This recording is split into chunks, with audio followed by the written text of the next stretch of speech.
Hi friends, ഇന്ന് വെണ്ടയ്ക്ക കൊണ്ടൊരു ഐറ്റമാണ് ഇന്നിവിടെ തയ്യാറാക്കാൻ പോകുന്നത്. അതിനായിട്ട് ഒരു 1/4 കിലോ വെണ്ടയ്ക്ക എടുത്തിട്ടുണ്ട്. ഇതിന് ചെറുതായിട്ടൊന്ന് അരിഞ്ഞെടുക്കാം. അരിയുന്നത് എങ്ങനെയെന്ന് കാണിച്ചു തരാം.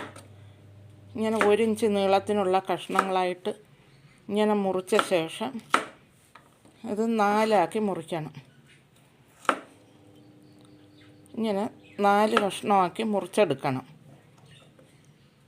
ഒരു വെണ്ടയ്ക്കയുടെ കഷ്ണത്തിന് ഇങ്ങനെ 4 മുറിക്കണം. മുഴുവനും ഒന്ന് മുറിച്ചെടുത്തുകൊണ്ട് വരാം. ഒരു പാനിലേക്ക് 1 ടേബിൾ സ്പൂൺ വെളിച്ചെണ്ണ ഒഴിച്ചിട്ടുണ്ട്. അതിലേക്ക് ഈ അരിഞ്ഞു വച്ചിരിക്കുന്ന വെണ്ടയ്ക്ക ഇട്ട് കൊടുക്കാം.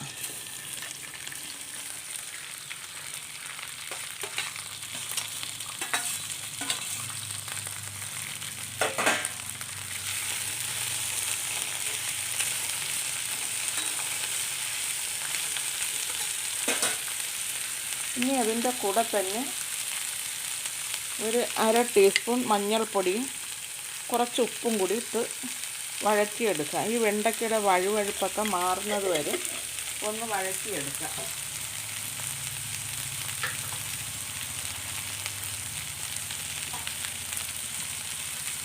കുറച്ച് ഉപ്പും കൂടി ഇട്ട് കൊടുക്കാം.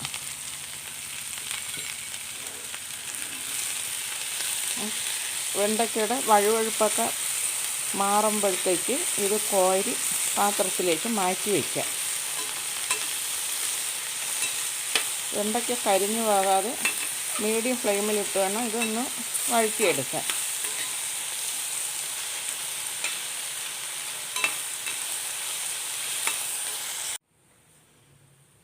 വെണ്ടയ്ക്കയെല്ലാം വഴറ്റി കോരി മാറ്റി വച്ചിട്ടുണ്ട്. ഈ ഒരു രീതിക്ക് വഴറ്റി കോരി എടുക്കണം. അതേ പാനിൽ തന്നെ കുറച്ച് വെളിച്ചെണ്ണ കൂടെ ഒഴിച്ചിട്ടുണ്ട്. അത് വെളിച്ചെണ്ണ ചൂടായി. ഇതിലേക്ക് ഇനി ഒരു 1/2 ടീസ്പൂൺ ചെറിയ ജീരകം ഇട്ട് കൊടുക്കാം. ചെറിയ ജീരകമൊക്കെ പൊട്ടി വന്നിട്ടുണ്ട്. ജീരകമൊക്കെ പൊട്ടി കഴിഞ്ഞപ്പം ഒരു സവാള അരിഞ്ഞതും 2 പച്ചമുളക് അരിഞ്ഞതും കൂടി ഇട്ട് കൊടുക്കാം.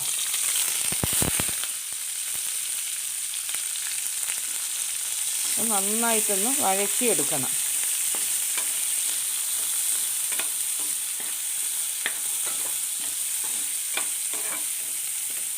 സവാളയൊക്കെ ഒന്ന് കളർ മാറി വരണം. ഇതിലേക്ക് ഇനി 2 അല്ലി വെളുത്തുള്ളി അരിഞ്ഞതും കൂടി ചേർത്ത് കൊടുക്കാം. എല്ലാം കൂടി നല്ലൊരു ഗോൾഡൻ ബ്രൗൺ നിറമായി വരണം. ഇതിലേക്ക് ഇനി ഒരു തക്കാളി ചെറുതായിട്ട് അരിഞ്ഞതും കൂടി ചേർത്ത് കൊടുക്കുക.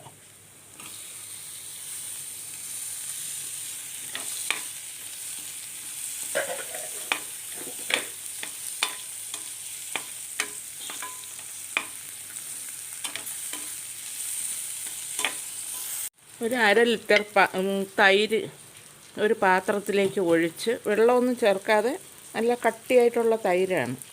അതിലേക്ക് 1/2 ടീസ്പൂൺ മഞ്ഞൾപ്പൊടി, ആവശ്യത്തിന് ഉപ്പും കൂടി ഇട്ട് ഇളക്കാം. വെണ്ടയ്ക്കയിൽ ഉപ്പ് ചേർത്തിട്ടുണ്ട്, അതുകൊണ്ട് അതിന് കണക്കാക്കി വേണം ഉപ്പിടാൻ. ഉപ്പ് വേണമെങ്കിൽ പിന്നെ ചേർത്ത് കൊടുക്കാം. അതിലേക്ക് 1 ടേബിൾ സ്പൂൺ മല്ലിപ്പൊടി ഇട്ട് കൊടുക്കുക.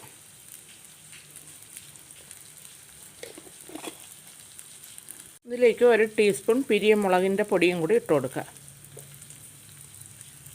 എല്ലാം കൂടി നന്നായിട്ട് മിക്സ് ചെയ്തെടുക്കുക.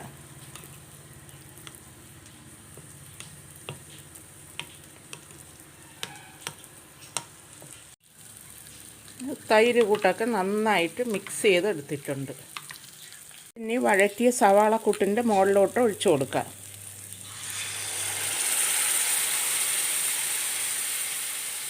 ഉപ്പ് ആവശ്യമാണെങ്കിൽ കുറച്ച് ഉപ്പ് കൂടി ചേർക്കാം. നന്നായിട്ടൊന്ന് മിക്സ് ചെയ്ത് കൊടുക്കണം. ഇനി അധികം ചൂടാവണ്ട, ചെറുതായിട്ടൊന്ന് ചൂടായാൽ മതി. നല്ല ടേസ്റ്റുള്ളൊരു കറിയാണ്. എല്ലാവരും ഒന്ന് തയ്യാറാക്കി നോക്കണം. ഇനി ഇതിൻ്റെ മുകളിലേക്ക് 1 ടീസ്പൂൺ ഗരം മസാല പൊടിച്ചത് അതും കൂടി ഇട്ട് കൊടുക്കാം. അപ്പോഴാണ് നല്ല ഒരു മണമൊക്കെ വരുന്നത്.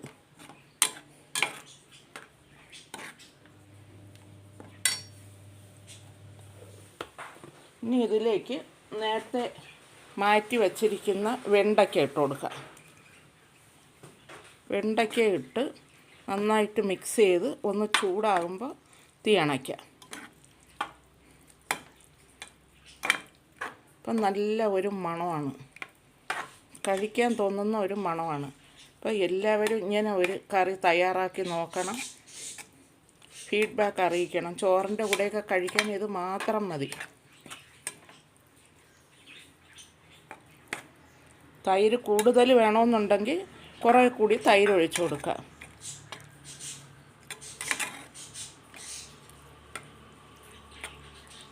അപ്പോൾ തൈരൊക്കെ ഒന്ന് ചൂടായിട്ടുണ്ട്. ഇത് തീ അണച്ച് കുറച്ച് സമയം വച്ച് വയ്ക്കുക. അപ്പോൾ ഈ വെണ്ടയ്ക്കയിലോട്ടൊക്കെ ഈ തൈരും ഈ മുളകും എല്ലാം ഒന്ന് പിടിച്ച് വരും. കുറച്ച് സമയം ഇങ്ങനെ ഒന്ന് തീ അണച്ചിട്ട് ഇങ്ങനെ ഒന്ന് വെച്ച് വയ്ക്കുക.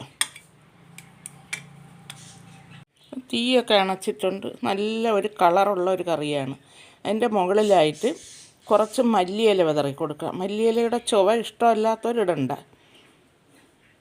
അപ്പോൾ നല്ല ഒരു മണം. ഇനി കുറച്ച് സമയം ഇത് അടച്ചു വയ്ക്കുക.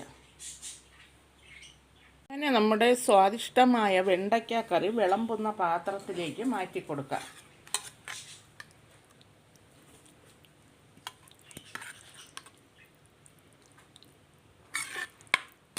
തൈര് കൂടുതൽ ഇഷ്ടമുള്ളവരാണെങ്കിൽ കുറേ കൂടെ തൈര് ചേർത്ത് കൊടുക്കുക. അപ്പോൾ ഈ വെണ്ടയ്ക്കൊക്കെ തൈരിൽ മുങ്ങിക്കിടക്കും. എനിക്കിപ്പോൾ ഇതിൻ്റെ ആവശ്യമേ ഉള്ളൂ, അതുകൊണ്ട് ഇത്ര തൈരേ ചേർക്കുന്നുള്ളൂ. ചോറിൻ്റെ കൂടെ കഴിക്കാൻ ഇത് മാത്രം മതി. പിന്നെ എരിവുള്ള ഒരു അച്ചാർ കൂടെ അറ്റത്ത് വെച്ചാൽ ബഹുക്ഷേമമായി. അങ്ങനെ നല്ല ഒരു കറി ഇവിടെ റെഡി ആയിട്ടുണ്ട്. എല്ലാവരും തയ്യാറാക്കി നോക്കണം.